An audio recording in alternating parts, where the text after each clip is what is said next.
स्वागत है आपका ब्रेक के बाद। देहलवी साहब, कासमी साहब ने ब्रेक पर जाने से पहले एक बड़ी अच्छी बात कही कि देखिए, इस बात से कतई इनकार नहीं किया जा सकता कि कई ऐसे मदरसे हैं जो मॉडर्न शिक्षा से अभी महरूम हैं, जहां पर मॉडर्न नहीं पहुंची है शिक्षा।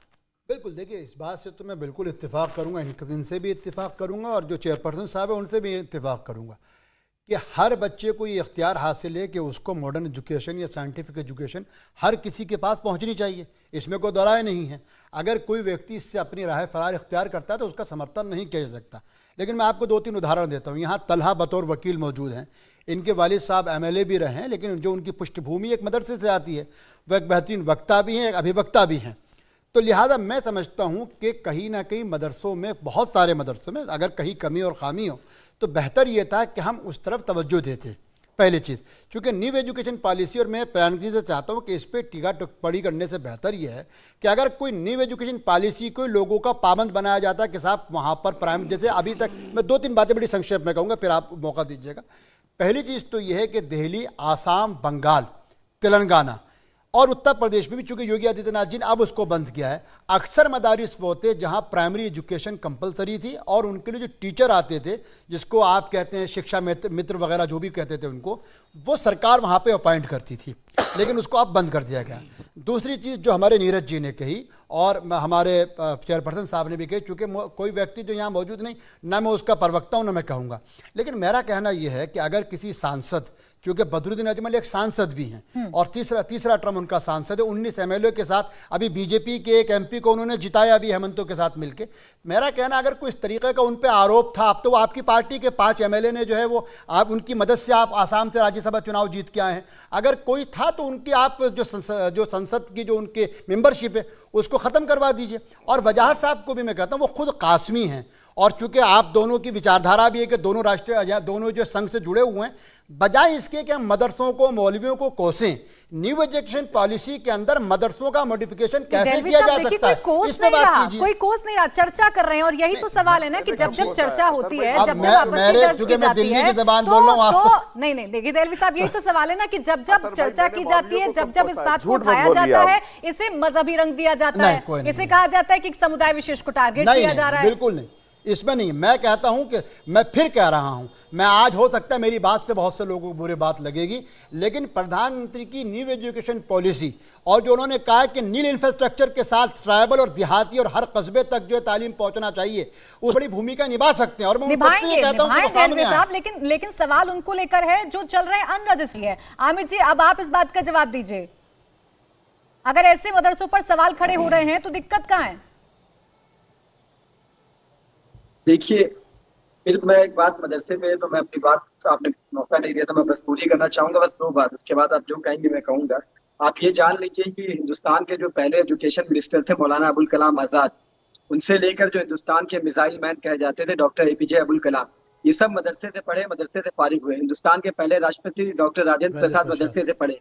हिंदुस्तान का जो शिक्षा प्रणाली, जिसपे पूरा शिक्षा का जो पूरा सिस्टम बैठा हुआ है, वो मौलाना अबुल कलाम आजाद की बनाई हुई। तो आप मदरसे के एजुकेशन को आप इतना ज्यादा डेरिवेट नहीं कर सकते। आप देखिए फिर गलत समझ रहे हैं, इस चर्चा को गलत दिशा में लेकर जा रहे हैं। मदरसों पर सवाल नहीं है, अनरजिस्टर्ड मदरसों पर सवाल है, अनमैप्ड मदरसों पर सवाल है। आप बताइए ना किस मदरसे से पढ़े थे? वो अनरजिस्टर्ड ही मदरसा था। दूसरी बात, अभी यहाँ चर्चा हुई कि 4% मदरसा है। मदरसा जो भी है, हमारे चेयरपर्सन साहब ने कहा कि 1 करोड़ बच्चे हैं, मैं उसे भी तस्लीम कर लेता हूँ, उनकी बात मान लेता हूँ, उनका होमवर्क होगा इस पे। मैं ये कहना चाहता हूँ कि पिछले दिनों केंद्रीय जो शिक्षा मंत्री धर्मेंद्र प्रधान जी का एक बयान आया है कि 15 करोड़ से ज्यादा बच्चे और युवा औपचारिक शिक्षा प्रणाली से बाहर हैं और लगभग 25 करोड़ आबादी साक्षरता की प्राथमिक परिभाषा से नीचे है। उसके बाद 6 से 14 वर्ष की आयु के कम से कम 3.5 करोड़, देखिएगा 3.5 करोड़ बच्चे स्कूल नहीं जाते हैं। 5 से 6-9 वर्ष की आयु के वर्ग की 53% लड़कियां निरक्षर। कनेक्ट कैसे करेंगे इस बात को? आप कनेक्ट कैसे कर रहे हैं आमिर साहब? रेलेवेंस क्या है? रेलेवेंस बताइए। मैं कनेक्ट कर रहा हूँ, बस आखिरी बात। आप बीच बीच में टोक देती मोहतरमा, मैं आधा घंटा देखिए टॉपिक से ना भटक जाए, इसीलिए टोकना पड़ता है आमिर साहब, इसीलिए टोकते हैं। नहीं भटक रहे, मैं टॉपिक से भटक रहा हूँ। ठीक है, 15 सेकंड और दे मुझे आप, 15 सेकंड। ये उसके बाद आप ये देख लीजिए कि जो अभी महामारी में लॉकडाउन हुआ है, उसमें तकरीबन 24 करोड़ स्कूल बंद हो गए। अरे 24 करोड़ बच्चे स्कूल की शिक्षा से दूर हो गए। ड्रॉप आउट जो है में ओवरऑल ड्रॉप आउट रेट है सेकेंडरी शिक्षा में 17% और असम में 25% से ज्यादा ठीक है। है। टॉप 4 स्टेट में देश में सबसे ज्यादा ड्रॉप आउट है। उसके मुख्यमंत्री कह रहे हैं मदरसे बंद कर देंगे। अब जो कनेक्ट आप पूछ रहे थे, कनेक्ट पे आता हूँ। ये जो मदरसे हैं जिन्हें आप तमाम उपाधियों से नवाज रहे हैं, ये मदरसे जो कनेक्ट जिसकी आप बात कर रहे हैं, ये थोड़ी बहुत शिक्षा देते हैं। आज हर मदरसे में अंग्रेजी मैं पढ़ाई नहीं जा रही है। नवाज रही आमिर जी, मैं नहीं नवाज रही।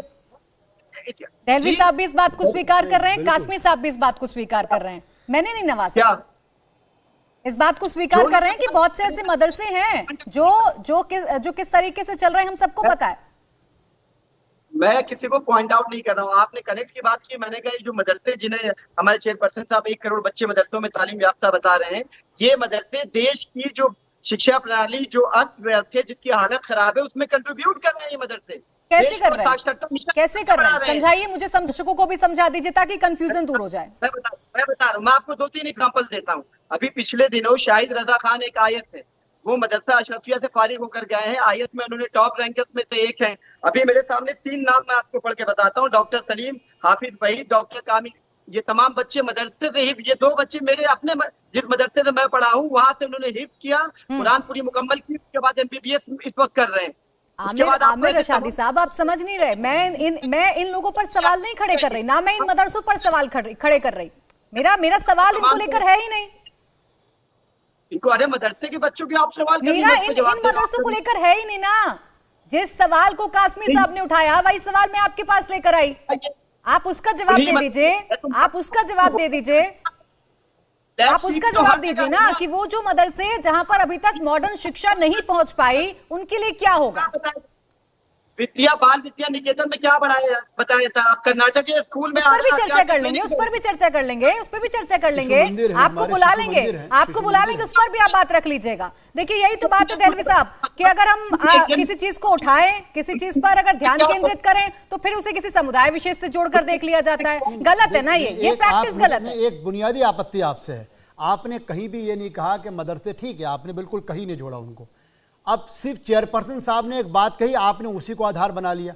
भाई औरंगजेब राजा था, उस राजा के दौर में बहुत सारे लोगों ने अच्छा कुछ काम भी किए। मैं क्लियर कर दूं, मैंने किसी को आधार नहीं बनाया, मैं एक सिर्फ चर्चा कर रही हूं। नहीं, औरंगजेबी सिलेबस कैसे हो गया? औरंगजेब के जमाने में निजामुद्दीन साहब ने दर्से निजामिया लिखा। आपने नहीं बनाया, लेकिन चैनल को चाहिए जो बार बार मदरसों के सिलेबस को औरंगजेबी सिलेबस कहा जा रहा है, खुद अपने आप में आपत्तिजनक बात है। जो रिपोर्ट्स आ रही है उसको लेकर हम लोग वही पढ़ के आए हैं। ये कासमी साहब, इसका मतलब है कि आप कासमी साहब के नाम के आगे मैं उस मदरसे पर सवाल खड़े कर ही नहीं रही। सवाल तो ये उठा दें, आपने औरंगजेबी सोच लिख दिया। आप समझ ही नहीं रहे दहलवी साहब, आप समझ ही नहीं रहे। हमने उनकी बात को कोट किया है, हम नहीं बता रहे कुछ, उनकी बात को कोट किया है। ये कहिए अब आपने क्लैरिफिकेशन कह दिया। इंडिया टीवी हर वक्त हर जगह डाउनलोड करने के लिए सर्च करें India TV news Google play store या ऐप स्टोर पर।